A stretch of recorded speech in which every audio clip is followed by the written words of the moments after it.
Hey everybody, I am here and I happen to be sitting with a very, very interesting guy. I met a woman many months ago and now here in Las Vegas, and after talking for 15 minutes, she said, "You know what? I know a guy you must meet, you must talk to." And whenever I hear that, I do it. And you know what? She was right. Fascinating guy, unbelievable story. So instead of me trying to tell you his story, I'm going to introduce you to him. I'd like to introduce you to Tiger Todd. Hello, and thanks for having me. Right, so Tiger, there are lots of things I would love for you to talk about, but one thing to start off with, let's start off. You told me this story. I want you to tell a little bit of people about Hero School, what that's about, what you're doing there, but I'd really like for you to tell them how that started. I love the story of how there came to be a Hero School. All right? Go ahead. Well, I had a small chain of electronic stores, and I just one day gave some money to a group that said they were helping the homeless. And one day they invited me out to the park where 1,800 homeless people lined up to get food, and I'm just trying to figure out how feeding homeless people was going to help the homeless not be homeless. And I walked up and down the line and was just asking, some questions, where are you from, things like that. But I kept hearing the same four responses over and over again, like the same four things. So I just assumed, not having any education or training in this, that those four things were causal, if you will, to their condition to becoming homeless. So the next week, I showed back up. I'm not sure that they knew I was going to show up, but I rented about 300 chairs and made the rest sit on the ground. And I said, "You're not going to sit. You're not going to eat until you sit down and listen to me for an hour." And so what I did is I just taught them the four opposite things, because the four habits that I'd heard, you couldn't work in my business, you couldn't own my company, you couldn't manage my life of independence, following those things. So we taught the four opposite habits, and then I kept seeing these like light bulb moments go on with the crowd, and I said, "Wow, okay." So I came back the next week, did the same thing, and people would come through the park saying, "Hey, I got a job." Hey, and some of these people had told me they were homeless for like 6 years, 23 years. And so to watch these kinds of things happen, I just got hooked on it and did it for the next 3.5 years every Saturday. About 10,000 homeless people changed. So why Heroes?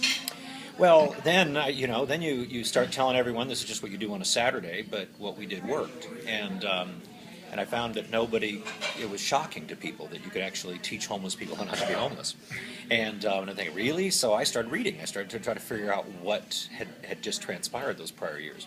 So I started, reading philosophy, psychology, education, all the things that I didn't take when I was a math physics major in college, and started to find these fundamental themes. But when I watched a movie and saw that the character changed. I think you see that in the Matrix. Thomas Anderson had changed into Neo, and there was a Morpheus character. And I started to see that in screenwriting, it's like the screenwriter's maxim that the character must change. And I said, boy, these people changed. They didn't just grow. They didn't just get a house if they were homeless. They actually changed into homeowners, into insurance agents. They changed into school teachers. They changed into different types of characters.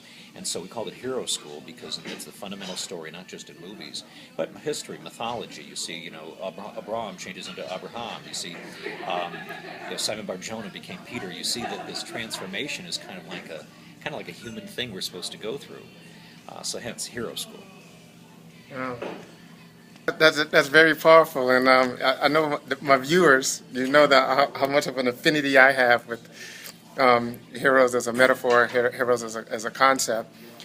So share, anything else you'd like to share. I think because I'm local here in Vegas, I think we're going to find lots of things we can do together.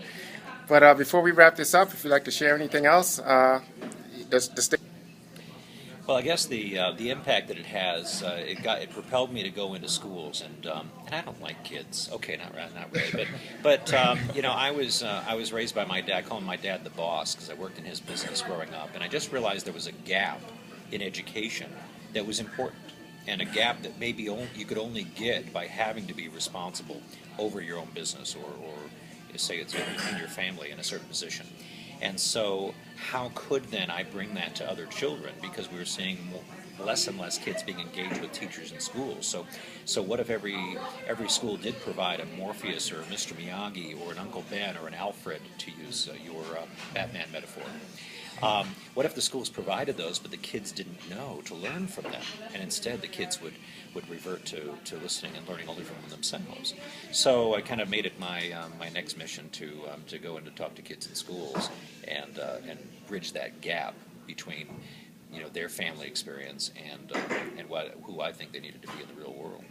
But what's really fun here is I've got former student Andrew right over here. So say hello, Andrew. Hello, I'm Andrew. Gosh, and so to watch some of these kids for 10 years grow up to be strong, powerful, independent young men and women, and of course one of my favorites is Kim Possible.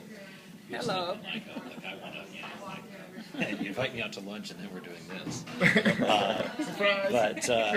But what's happened along the way, or even meeting people like you, Earl, is in on this quest, it plays out just like a movie, just like one of those stories in history where if you build it, they'll come, and we start to take these steps in hero school, and a few 100,000 students later, then you meet Kim, and then Kim becomes this integral player in communicating to students, adult students, on how to live independently and reinforcing those. And anyway, it's just an awesome thing to watch these players come together, because we are re-injecting something that was missing in American society in the last 2 decades. I think that's great. Why don't you tell people what you did with your weight loss? Because people follow my little thing. You blew me away. Well, it's all, he's talking about the character changing, and when you want to make a change in your life, whether it has to do with losing weight or getting a better career or starting a career, you always got to start off somewhere, and you got to just keep going no matter what. So about 2.5 months ago, I was 265 and working at IHOP and having a busy schedule, going to school. It was hard to lose the weight, but right now I'm 208, so I have about 8 more pounds to go to my goal of 60 pounds. And I did it, through, one step at a time, obviously, but always with a goal in mind. And it helped out, I just got the motivation for it, and I started it, and I wanted to change. So, if you want to change enough, then you gotta, like Hero School teaches you, you gotta do it yourself too. You can't just expect to get everything handed to you. And it's one thing in life that, like weight loss or starting a career, that you can do and be proud of, and know that you did it yourself more than anybody else could have done for you. Very well said. Kim Possible, you have anything you'd like to share? You sure? All right. All right. Well, guys, I'm gonna let Tiger have the last words, but I think there was a lot of wisdom in that simple idea that there must be a character change. There must be a fundamental change, and I think there's no better metaphor to capture that idea than the subject of heroes. So, Tiger, if you'd like to, you can wrap this up. And first of all, I'd like to, on behalf of whoever actually ends up watching this, and whatever great idea this might lead to, and I'm sure it's going to at least lead to one, at least one.